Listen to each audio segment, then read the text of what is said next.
নারী পুরুষ সকলের উপরে আমার আপনার নবীর উপরে দুরূদ পড়া ওয়াজিব। যখন নবীর নাম শুনি তখন দুরূদ পড়া আমার আপনার উপরে কি ওয়াজিব হয়ে যায়, দুরূদ পড়তে হয়। আমি আপনি সারা দিন চলে যায়, কয়বার নবীর উপরে দরুদ করি? আমরা তো বছরে বছরে কি করি, দরুদের একটা দিন নির্দিষ্ট করছি, ঈদে মিলাদুন্নবী, ওই দিন দরুদ পড়তে হবে। আবার বিভিন্ন সময় বিভিন্ন বাড়িতে যখন মিলাদের আয়োজন করা হয়, দোয়া দরুদের আয়োজন করা হয়, তখন ওই সময় দরুদ করা হয়। তারপরেও যে ব্যক্তি বাড়িতে মিলাদের আয়োজন করে ওই ব্যক্তি মিলাদের অনুষ্ঠানে বসে না, বিভিন্ন কাজে ব্যস্ততার কারণে তার বসার সুযোগ হয় না। কতটা মহব্বত নিয়ে তাহলে দুরুদের আয়োজন করে। আমরা আসলে বিষয়টা, দুরুদ অর্থ হলো নবীর জীবনী নিয়ে আলোচনা করা। এখন যদি আপনি আমাকে দাওয়াত দেন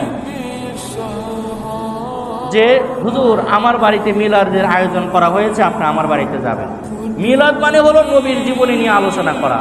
ওই সময় যা যদি নবীর জীবনী নিয়ে আলোচনা করার পরে যদি দোয়া করে দেই, তাহলে তো মনে করবেন যে হুজুরে মিলাদ মানে মিলাদ করলো না। মিলাদ অর্থ হলো নবীর জীবনী নিয়ে আলোচনা করা। আমি নবীর জীবনী নিয়ে আলোচনা করলাম, করে আমি দোয়া করে দিলাম, আপনার দাওয়াত আমি রক্ষা করলাম।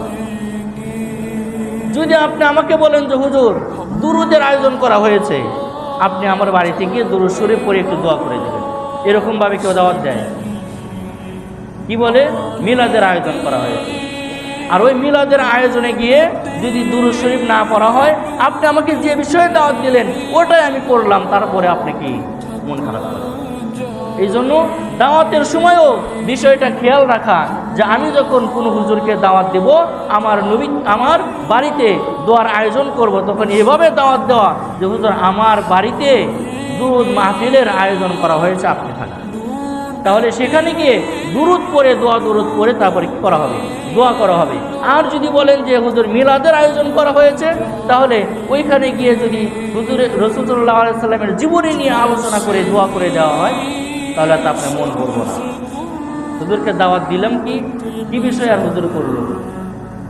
যে দাওয়াত দিলেন, যেটা নিয়ে দাওয়াত দিলেন সেটাই তো আমি করলাম। না বুঝার কারণে বিভিন্ন সময় ভুল বোঝাবুঝি হয়।